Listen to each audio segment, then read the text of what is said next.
Hello everyone, welcome back to my channel. Students, आज हमने actually 12th standard का के 4 चैप्टर कंप्लीट कर दिए हैं।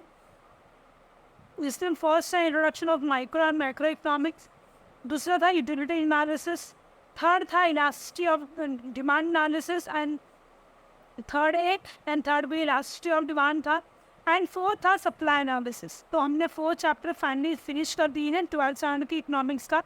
आज हम लोग फॉर्म्स ऑफ मार्केट स्टार्ट करने आ रहे हैं चैप्टर नंबर 5। तो फॉर्म्स ऑफ मार्केट का मतलब सिंपल सा होता है कि मार्केट का फॉर्मेशन किस तरीके से हुआ है, कौन कौन सी चीज़ें मिलकर मार्केट को फॉर्म करती है, मार्केट को बनाती है। ठीक है, तो चलो मैं टाइम वेस्ट किए इस लेक्चर को स्टार्ट करते हैं। और आपने प्रीवियस वीडियो पे जाकर सारे चैनल लेक्चर्स को प्रॉपरली वॉच कर सकते हो। ठीक है, तो और मेरे चैनल को बहुत सारा प्यार देने के लिए बहुत सारा थैंक यू। और यस, इसी तरह से देखते रहिए और बहुत सारा प्यार मेरे चैनल को देती रहिए। चलो, तो बेसिकली फॉर्म्स ऑफ मार्केट यानी कि मार्केट का फॉर्मेशन किस तरीके से होता है। ठीक है, या मार्केट में कौन कौन सी चीज़ें ऐसी इंपॉर्टेंट होती हैं जिससे एक मार्केट जो है वो बनता है। चलो, तो स्टार्ट करते हैं। पहले हम लोग देखेंगे इंट्रोडक्शन की बात करेंगे। ठीक है, इंट्रोडक्शन में हम देखेंगे market is generally understood as a particular place or locality where goods are sold and purchased. But in economics, market refers to an arrangement through which buyers and sellers come in contact with each other directly or indirectly. Exchange of goods and services take place among them. Generally अगर normal word में बात करें तो market वो word होता है जहाँ पर एक प्लेस या लोकेलिटी होती है जहाँ पर गुड्स का बाय एंड सेलिंग होता है। ठीक है, गुड्स परचेज किया जाता है, आइदर सेल किया जाता है। लेकिन इकोनॉमिक्स टर्म में ये होता है कि market refers to arrangement. Market arrangement करता है किसका, बायर एंड सेलर का, ताकि वो दूसरे से कांटेक्ट में आए डायरेक्टली और इनडायरेक्टली, और गुड्स का एक्सचेंज हो, गुड्स एंड सर्विस का एक्सचेंज। ठीक है, place to among the place. अगर डेफिनेशन की बात करें तो according to the Augustin economist, understand the term market not any particular market place within which things are bought and sold, but the whole of any region in which buyer and seller are in such close contact with one another that the price in same goods tends to equality easily है। ठीक, चलो इसको समझते हैं। According to Augustine, he said economics understand the term market, what it is, not a particular, not a particular market नहीं है। ये क्या है, which not any particular market in which things are brought, खरीदा जाता है, बेचा जाता है, and plus whole of any region which buyer and seller in close contact and with another price of same goods tends to equally and easy and quickly। यानी कि कोई goods या सर्विस के लिए एक रीजन पे बायर और seller दोनों आती है और उस गुड्स का क्या होता है, एक्सचेंज होता है, यानी बाय होता है या आइडर सेल। तो ये था हमारा। इसीलिए market is a network of dealing between potential buyer and potential seller at any point of time market will exist if there are कुछ conditions है जहाँ पर मार्केट क्या करता है, एग्जिस्ट करता है। तो चलो लेट्स अंडरस्टैंड क्या क्या होने चाहिए इसमें। नंबर 1 होना चाहिए कि यहाँ पर देखने मिलता है कि मार्केट की नॉलेज होना बहुत जरूरी है। ओके, देन नंबर 2 देखा जाता है, नंबर 2 आता है प्राइस ऑफ प्रोडक्ट पता होना बहुत ज़रूरी है। कॉन्टैक्ट्स होने चाहिए किसके, बायर्स और सेलर्स के, और अब प्रोडक्ट और service to be brought out, और जो प्रोडक्ट और सर्विस बनाई गई है उनका क्या होना चाहिए, उनका बाय एंड सेल भी होना चाहिए। और लास्ट एंड लीस्ट बायर और सेलर होना भी बहुत ज़रूरी है। कहाँ पे, इकोनॉमी में। जब तक बायर और सेलर नहीं होंगे तब तक यहाँ पर क्या नहीं होगा, तब तक ये जो कंडीशंस है वो फुलफिल नहीं। ठीक है, चल, तो आपको एक डायग्राम दिख रहा होगा यहाँ पे। यहाँ पे कौन कौन सी चीज़ें हैं, चलो लेट्स डिस्कस। पहला क्या है, market it is divided into 3 category. Number 1 is place, number 2 is time, number 3 is competition. तो बेसिकली प्लेस कैसा हो सकता है, प्लेस लोकल भी हो सकता है, नेशनल भी हो सकता है, इंटरनेशनल हो सकता है। एक जो सेलर है वो लोकली भी अपने गुड्स को बेच सकता है, नेशनल लेवल पे भी बेच सकता है, और इंटरनेशनल लेवल पे यानी भारत देश के बाहर या किसी भी देश के बाहर भी अपने गुड्स को सोल्ड कर सकता है। अब यानी कौन कौन से टाइम ड्यूरेशन में भी सेल हो सकता है या परचेसिंग हो सकता है। पहला very short term period of time के लिए, दूसरा शॉर्ट टर्म पीरियड के लिए, तीसरा लॉन्ग टर्म के लिए, और चौथा जो है वो very long term period of time के लिए सोल्ड हो सकता है। अब यहाँ पे कंपटीशन आता है, पहला आता है परफेक्ट कंपटीशन, दूसरा आता है इम्परफेक्ट कंपटीशन। इसको हम लोग डिटेल में डिस्कस करेंगे। और ये भी 3 चीज़ों में डिवाइड होता है। पहला आता है मोनोपोली, इसको सिंगल सेलर कहा जाता है। दूसरा ओलिगोपोली, जहाँ पे बहुत सारे नंबर ऑफ बायर्स होते हैं, सेलर ही होते हैं। और मोनोपोलिस्टिक कंपटीशन भी चलो उसको डीप में डिस्कस करते हैं स्टूडेंट्स। पहले देखते हैं कि कौन से बेसिस पे क्या होता है, परचेस से सेल होता है मार्केट। पहला क्या होता है, लोकल मार्केट में सेल होता है। Local market is a market in which seller sell and consumer buy product in the region और area in which it is produce. मतलब सिंपल सा है कि जिस एरिया में गुड्स प्रोड्यूस होता है उस सेम एरिया में क्या होता है, गुड्स को परचेस किया जाता है, आइदर सोल किया जाता है।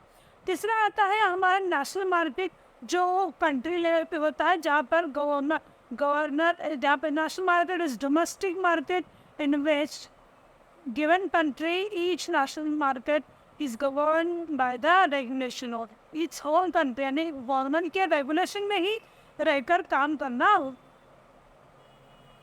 The last one is international market. International market कौन सी हुई, जो देश के बाहर मार्केट है उससे कहा जाता है इंटरनेशनल, या ग्लोबल बेसिस पे जो अगर वो गुड्स को सेल किया जाए या नेशन के बॉर्डर के बाहर सेल किया जाए तो ऐसे मार्केट को इंटरनेशनल मार्केट कहा जाता है। यहाँ पे देखो वर्ल्ड वाइड लिखा है कि देश के किसी भी कोने में आप अपने गुड्स को बेच सकते हो, वहाँ से गुड्स को खरीद सकते हो।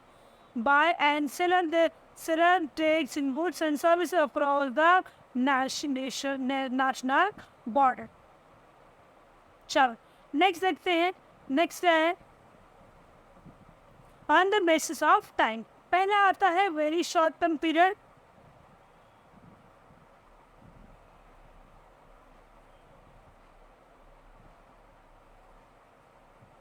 पहला आता है very short term period. Very short-term period is a period in which supply is fixed price determined by the demand. The time period is for a few days or few weeks in which supply of commodity cannot be increased।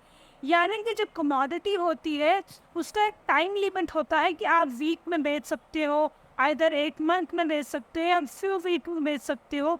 तो ऐसे जब period पे supply होता है तो ऐसे period को very short term period of time कहा जाता है, वेरी शॉर्ट टर्म पीरियड कहा जाता है। दूसरा आता है शॉर्ट पीरियड, जिसमें लेस देन 1 ईयर होता है, यानी कि आप 6 मंथ तक भी बेच सकते हैं। In this period firm can only make adjustment like labour increase supply goods and service.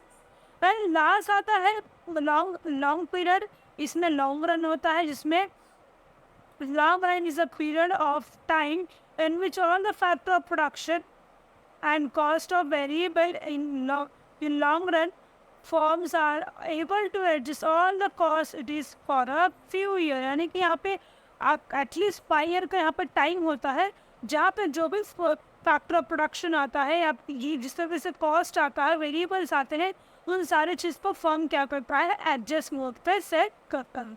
Okay, next आता है हमारा very long period. Very long period में मोर देन 5 ईयर पाया चलो। नेक्स्ट आता है on the basis of competition. तो competition among seller and buyer, most important criteria classifying in the market in economics.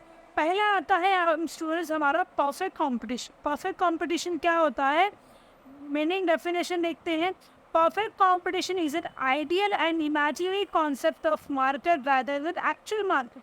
Perfect competition ऐसा market है जहाँ पे हर चीज़ें क्या होती है, इमेजिनरी होती है, आइडियल होती है, जहाँ पे कोई भी खामी नहीं पाई जाती है, कह सकते हैं किसी भी तरीके की फॉल्स चीज़ें नहीं होती, हर चीज़ें एक्यूरेट बेसिस पे होती।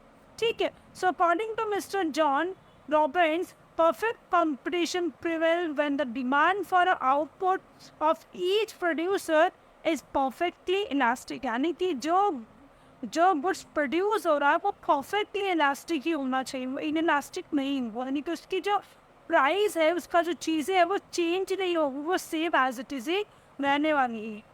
ओके, नेक्स्ट आता है, यहाँ पे मीनिंग देखते हैं। perfectly competitive market is one in which number of buyer, number of seller is very large। यानी कि उतने ही नंबर ऑफ बायर होते हैं, उतने ही नंबर ऑफ सेलर्स होती हैं। Also all buyers and sellers are engaged in buying and selling homogeneous products। ये आपको बहुत जानने वाली बात है स्टूडेंट। होमोजीनियस प्रोडक्ट्स क्या होते हैं, जो आपको सेम चीज़ें यानी कि सेम कैरेक्टरिस्टिक जो है वो शो करते हैं। जैसे कुछ कमोडिटी ऐसी है जो सिर्फ महाराष्ट्र में ही प्रोड्यूस होती है, तो ऐसी कमोडिटी होमोजीनियस कमोडिटी होती है। So product without any restriction. So moreover both buyer and sellers से possess perfect knowledge of a market creation। जो बायर और सेलर होता है उसको मार्केट की परफेक्ट नॉलेज होती है, और कहीं पे भी इतना ज़्यादा या कम नहीं होता, परफेक्ट चीज़ें यहाँ पे फाइंड होती है। तो इससे कुछ फीचर्स है। पहला फीचर आता है large number of buyer and seller. जितने ज़्यादा नंबर ऑफ बायर सेलर होते हैं उतने ही ज़्यादा नंबर ऑफ बायर होती है। Under perfect competition there are large number of seller and buyer. As mentioned earlier, each seller form negotiable part in the total market, so hence none of them in a position to influence price and supply in the market। यानी कि जितने ही यहाँ पे buyers and seller होती हैं वो negotiation पर part होती है, तो यहाँ पे किसी भी तरीके का इन्फ्लुएंस नहीं पाया जाता है प्राइस और supply. So seller are price taker under perfect competition. यानी कि जो सेलर होता है वो क्या करता है, प्राइस बनाकर, प्राइस तो the number of buyer is also large, so the share of each buyer is so negotiable that none of them is positioned to influence the price in the market। चलो next सुनते हैं, next point देखते हैं। Homogeneous product. मैंने आपको ये बताया कि कुछ होमोजीनियस प्रोडक्ट ऐसे होते हैं जहाँ जिसका number of shapes, size, colour जो है वो क्या होता है, सिमिलर होता है सारे प्रोडक्ट्स का। जैसे अगर हम बात करो तो देखा जाता है कि कुछ कमोडिटी से टी शर्ट्स की बात करते हैं, तो टी शर्ट क्या होगा, टी शर्ट को में आपको होमोजीनियस मिलेगा, यानी कि सेम साइज ऑफ। ऐसे नहीं, कुछ कंपनीज ऐसी हैं उनकी जो कमोडिटीज प्रोड्यूस होकर मार्केट में आती हैं, उनको उनकी जो आइडेंटिटी होती है वो क्या होती है, होमोजीनियस होती है। मतलब आप उसको देख के इजीली क्या कर सकते हो, आइडेंटिफाई कर सकते हो। ठीक है, तो an important feature of perfectly competitive market in that the product sold in homogeneous or identical in respect of size। कौन सी चीज़ें homogeneous by nature होती है, size, design, color, taste, and all the products are perfect suitable substitute to each other। Next आता है हमारा free entry and exit. ये ऐसा market है जहाँ पे फ्री एंट्री होती है और फ्री एग्जिट होता है। आप हिसाब से एंट्री ले सकते हो मार्केट में, आप अपने हिसाब से मार्केट से एग्जिट भी कर सकते हो। So there is no barrier to the entry and exit of the firm। Any firm can enter or quit in the industry at its own will। अपने way के हिसाब से you can enter in the market and you can exit as। So if there is a hope of profit, the firm will enter in the market, and there is a possibility of loss, they will leave the market। अगर उनको लगता है, अगर किसी शहर को लगेगा कि यहाँ पर मेरा बहुत प्रॉफिट है, तो वो मार्केट में एंटर करके क्या करेगा, प्रॉफिट कमाएगा। और अगर उसको लगता है कि इस मार्केट में लॉस हो तो अपने हिसाब से मार्केट छोड़कर जा सकते हैं। नेक्स्ट आता है सिंगल प्राइस। तो यहाँ पर क्या दिखाता है कि जो प्राइस होता है उसकी यूनिफॉर्मिटी होती है। क्या होती है? यूनिफॉर्मिटी होती है। So the single uniform price prevail under perfect competition which is determined by interaction of demand and supply. ठीक है, यानी कि डिमांड एंड सप्लाई के बेसिस पे जो होता है यहाँ पर सिंगल प्राइस डिटरमाइंड होता है। नेक्स्ट आता है हमारा परफेक्ट नॉलेज ऑफ मार्केट। जिसका सेलर है ना, जो उसको क्या होता है, उसको नॉलेज इस मार्केट का परफेक्ट नॉलेज होता है, एंड बायर होता है उसको भी इसका परफेक्ट नॉलेज होता है। So the buyer and seller possess and perfect knowledge about the market condition. Every seller and buyer has a knowledge about किस किस चीज़ की नॉलेज होती है उनको मार्केट की। पहला प्राइस, दूसरा quality and sources of supply and product has. Next आता है perfect mobility of factor of production. तो perfect mobility of factor of production किस तरीके से होता है? There is a perfect mobility of factor production under the perfect competition. Labour and capital are mobile not only geographical but also occupational. यानी कि जो यहाँ पे फैक्टर प्रोडक्शन के लेबर्स यूज़ किए जाते हैं वो क्या होते हैं? परफेक्ट मोबाइल होते हैं। यानी कि इन्हें जो होता है लेबर और कैपिटल जो होते हैं वो मोबाइल नहीं होते, वो क्या होता है? जोग्राफिकली बट ऑल्सो ऑक्यूपेशनल होती है। ओके, सेवंथ आता है हमारा एब्सेंस ऑफ ट्रांसपोर्ट। तो ऐसा इस कॉम्पिटिशन इस मार्केट में ऐसा देखा जाता है कि जो ट्रांसपोर्ट कॉस्ट है वो भी क्या होता है? एब्सेंस होता है। पर रियलिटी में ऐसा पॉसिबल नहीं है कि ट्रांसपोर्ट कॉस्ट ना हो। अगर आप अपने गुड्स को वर्ल्ड वाइड या नेशन वाइज या लोकल मार्केट में बेचना चाहते हो तो ट्रांसपोर्ट कॉस्ट तो होता ही नहीं। So in a perfect competition, price is uniform because we assume that transport cost does not exist. This is assumption will leads to uniformity in price. And last point is no government intervention. So यहाँ पर क्या दिखाता है? Laissez faire policy. Laissez faire policy students क्या होती है?